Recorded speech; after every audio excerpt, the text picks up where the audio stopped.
Jubilee Hills police స్టేషన్లో మాజీ IPS అధికారి ప్రభాకర్ రావు లొంగిపోయారు. ఫోన్ ట్యాపింగ్ కేసులో నిందితుడిగా ఉన్న ప్రభాకర్ రావు సుప్రీంకోర్టు ఆదేశాల మేరకు లొంగిపోయారు. ప్రభాకర్ రావు ముందస్తు బెయిల్ పిటిషన్పై సుప్రీంకోర్టు విచారణ జరపగా జూబ్లీహిల్స్ పిఎస్లో సిట్ అధికారి ఎదుట లొంగిపోవాలని నిన్న ధర్మాసనం ఆదేశించింది. అలాగే కస్టోడియల్ దర్యాప్తునకు సిట్కు అనుమతి ఇచ్చిన కోర్టు ప్రభాకర్ రావుకు భౌతికంగా ఎలాంటి హాని లేకుండా చూడాలని స్పష్టం చేసింది.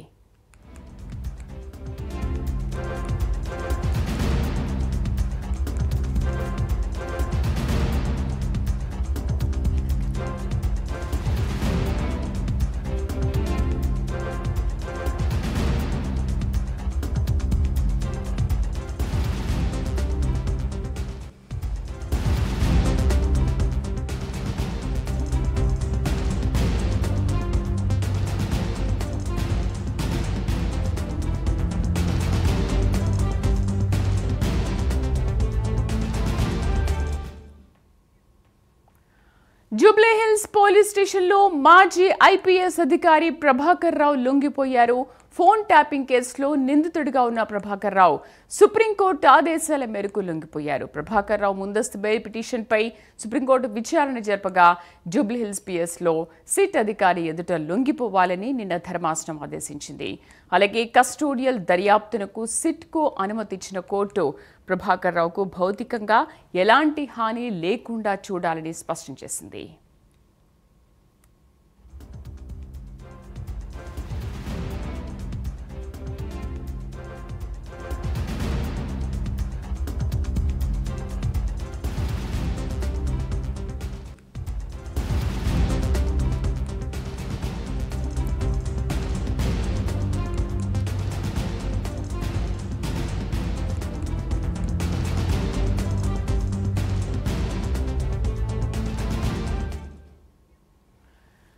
జూబ్లీహిల్స్ పోలీస్ స్టేషన్ పరిధిలో మాజీ ఐపీఎస్ అధికారి ప్రభాకర్ రావు లొంగిపోయారు. ఫోన్ ట్యాపింగ్ కేసులో నిందితుడిగా ఉన్న ప్రభాకర్ రావు సుప్రీంకోర్టు ఆదేశాల మేరకు లొంగిపోయారు. మా కరెస్పాండెంట్ కుమార్ పూర్తి సమాచారాన్ని లైవ్లో అందిస్తారు. కుమార్, ఎప్పుడు ప్రభాకర్ రావు లొంగిపోయారు? సో ఫిజికల్గా కూడా ఎటువంటి టార్చర్ చేయొద్దని కూడా సుప్రీంకోర్టు ఆదేశించింది. ఇంకా ఈ ఆదేశాల్లో అసలు ఇంకా మెయిన్ పాయింట్స్ ఏమున్నాయి? ఎలాంటి విచారణ జరగబోతోంది? Thank you Sridevi. తెలంగాణలోనే సంచలనం సృష్టించిన ఫోన్ ట్యాపింగ్ కేసులో మరొక కీలక పరిణామం చోటు చేసుకుందని చెప్పొచ్చు. ముఖ్యంగా ఫోన్ ట్యాపింగ్ కేసులోని A1గా ఉన్న SIB మాజీ చీఫ్ ప్రభాకర్ రావు కొద్దిసేపటి క్రితమే జూబ్లీహిల్స్ ఏసీపీ ముందైతే లొంగిపోయారు. ముఖ్యంగా నిన్న సుప్రీంకోర్టు ఇచ్చిన ఆదేశాల మేరకు ఈరోజు ఉదయం 11 గంటల లోపు జూబ్లీహిల్స్ పిఎస్లో లొంగిపోవాలంటూ కూడా సుప్రీంకోర్టు ప్రభాకర్ రావును అయితే ఆదేశించింది. ఈ నేపథ్యంలోనే కొద్దిసేపటి క్రితం అంటే 11 గంటలకి ఎగ్జాక్ట్గా 11 గంటలకి జూబ్లీహిల్స్ పిఎస్లోని ఏసీపీ వెంకటగిరి ముందైతే లొంగిపోయారు. ముఖ్యంగా ఫోన్ ట్యాపింగ్ కేసుకు సంబంధించి ప్రభాకర్ రావు ప్రధాన నిందితుడిగా అయితే ఉన్నారు. గతంలో ప్రణీత్ రావు ఇచ్చిన ఇన్ఫర్మేషన్ ప్రకారం కొంతమంది అధికారులను అరెస్ట్ చేసిన తర్వాత వాళ్ళని విచారించిన తర్వాత వాళ్ళు ఇచ్చిన స్టేట్మెంట్ ఆధారంగా ఈ కేసులో ప్రధాన నిందితుడిగా అయితే ప్రభాకర్ రావును అయితే చేర్చారు. ఆ తర్వాత ప్రభాకర్ రావు యుఎస్లో ఉన్న నేపథ్యంలో అతనిని ఇండియాకు తీసుకొచ్చేందుకు కూడా పోలీసులు విశ్వ ప్రయత్నాలు చేశారు. ముఖ్యంగా రెడ్ కార్నర్ నోటీసులు వంటివి కూడా జారీ చేసిన తర్వాత ఇటు ప్రభాకర్ రావు హైకోర్టులో ఒక పిటిషన్ అయితే దాఖలు చేసుకున్నారు. ముఖ్యంగా తనకు ముందస్తు బెయిల్ అంటే అరెస్ట్ చేయకుండా మినహాయిస్తేనే ఇండియాకు వచ్చి ఫోన్ ట్యాపింగ్ కేసుకు సంబంధించి విచారణకు సహకరిస్తానంటూ కూడా ప్రభాకర్ రావు చెప్పిన నేపథ్యంలోనే దానిని హైకోర్టు కూడా తిరస్కరించింది. కానీ ఆ తర్వాత పోలీసులు రెడ్ కార్నర్ నోటీసులు వంటివి కూడా జారీ చేశారు. కాబట్టి ఇటు హైదరాబాద్ వచ్చి ఇటు పోలీసులు విచారణకు అయితే హాజరవుతున్నారు. అలాగే మరొక పక్క ఈ కేసుకు సంబంధించి అంటే ఇటు హైకోర్టు ఏదైతే ముందస్తు బెయిల్ నిరాకరించిందో దాన్ని సవాల్ చేస్తూ కూడా సుప్రీంకోర్టులో కూడా ఏదైతే పిటిషన్ అయితే దాఖలు చేశారో సుప్రీంకోర్టులో పిటిషన్ దాఖలు చేసిన తర్వాత కూడా ముఖ్యంగా దీనిపై విచారణ అయితే కొనసాగింది. సుప్రీంకోర్టు కూడా నిన్న దీనిపై విచారణ చేసి కొన్ని కీలక ఆదేశాలు అయితే జారీ చేశారు. ముఖ్యంగా ప్రభాకర్ రావు విచారణలోని ఎటువంటి కస్టోడియల్ టార్చర్ అంటే ఫిజికల్గా ఎలాంటి టార్చర్ చేయొద్దంటూ కూడా ఇటు సుప్రీంకోర్టు పోలీసులకు అయితే ఆదేశాలు జారీ చేసింది.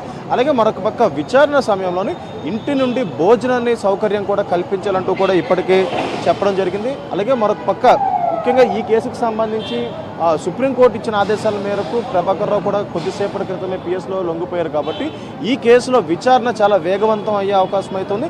ఇప్పటికే ఈ కేసులో పలువురిని అరెస్ట్ చేశారు, పలువురిని విచారించారు. అలాగే రాజకీయ పరంగా కూడా ఇది ఒక యూటర్న్ కూడా తీసుకుంది.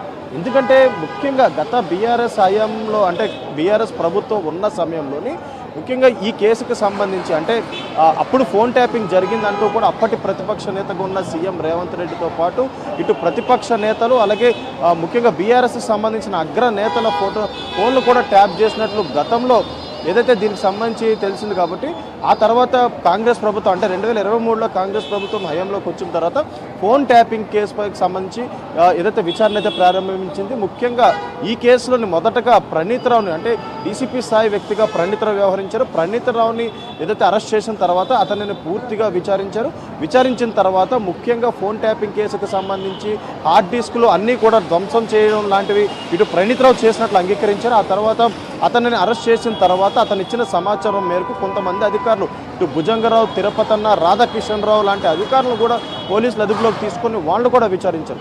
వాళ్ళు విచారించిన తర్వాత ఈ కేసులోని ప్రధాన నిందితుడిగా ఎస్ఐబి చీఫ్ మాజీ చీఫ్ ప్రభాకర్ రావే దీంట్లో చాలా కీలకంగా వ్యవహరించినట్లు కూడా ముఖ్యంగా వాళ్ళు ఇచ్చిన స్టేట్మెంట్ ఆధారంగా గతంలో ప్రభాకర్ రావును అరెస్ట్ చేసేందుకు కూడా పోలీసులు అనేక విధాలుగా ప్రయత్నించినప్పటికీ కూడా ఆయన ఇండియా ఏదైతే యుఎస్లో ఉండడంతో ముఖ్యంగా అతన్ని అరెస్ట్ చేసేందుకు కూడా పోలీసులకి కుదరలేదు. ఆ తర్వాత రెడ్ కార్నర్ నోటీసులు జారీ చేసి అతనిని నేరుగా ఇండియాకి అయితే రప్పించారు.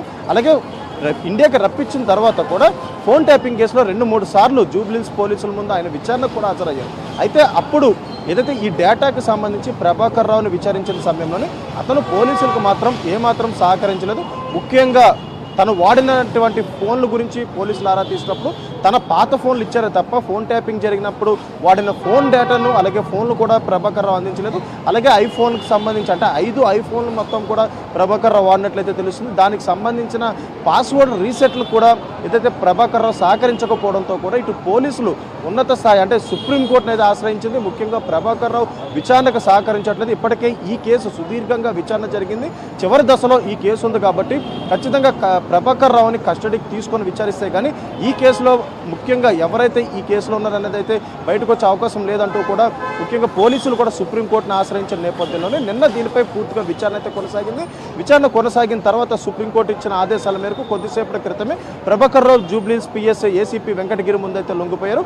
ఇప్పుడు ఏదైతే ప్రభాకర్ రావుని విచారిస్తే అంటే ఇప్పటివరకు విచారించిన దాంట్లో సహకరించలేదు కాబట్టి ఇప్పుడు కనుక పూర్తిగా విచారిస్తే ఈ కేసులోని చాలా అగ్రనేతల పేర్లు బయటకు వచ్చే అవకాశం అయితే ఉంది. ముఖ్యంగా గతంలో ప్రభాకర్ రావుని విచారించిన సమయంలో కూడా బీఆర్ఎస్లోని అగ్రనేతలు చెప్తేనే తాము ఫోన్ ట్యాపింగ్లు చేసినట్లు కూడా ఒక రకంగా అంగీకరించినా సరే ప్రస్తుతం ఏదైతే ఈ విచారణ జరిగితే ఖచ్చితంగా సుప్రీంకోర్టు అంటే ఇచ్చిన ఆదేశాల మేరకు ఇప్పుడు కస్టడీకి తీసుకుంటారు కాబట్టి ఈ విచారణ జరిగితే కనుక బీఆర్ఎస్ ప్రభుత్వంలోని అగ్రనేతల పేర్లు బయటకు వచ్చే అవకాశం అవుతుంది. ఇప్పటికే ఈ ఫోన్ ట్యాపింగ్ కేసు రాజకీయంగా కూడా యూటర్న్ తీసుకుంది. ఇప్పటికే పలువురు రాజకీయ నాయకులను కూడా జూబ్లీహిల్స్ పిఎస్లో విచారించారు కాబట్టి ఇప్పుడు ప్రభాకర్ రావును విచారిస్తే ఈ కేసులోని అత్యంత విలువైన సమాచారం బయటకు వచ్చే అవకాశం అయితే ఉంది. శ్రీదేవి సో అది ఇవాళ జూబ్లీహిల్స్లో సిట్ ఎదుట మాజీ ఐపీఎస్ ప్రభాకర్ రావు సిట్ ఎదుట లొంగిపోయారు. సో ఈయన విచారణతో అసలు ఎటువంటి విషయాలు బయటపడతాయేంటి అనేది మరి కాసేపట్లో తెలియదు. Right Kumar, thank you.